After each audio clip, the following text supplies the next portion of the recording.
бино ба иттилои лента.ру беш аз 60 муҳоҷир дар як сохтмон дар минтақаи саноати руднево дар шарқи Москав бо калтакҳо ва чӯбҳо задухӯрд карданд.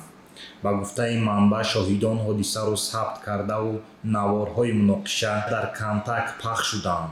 дар навор дида мешавад, ки муҳоҷирон дашном медиҳанд ва ба сӯи ҳамдигар партовҳои сохтмонро мепартоянд.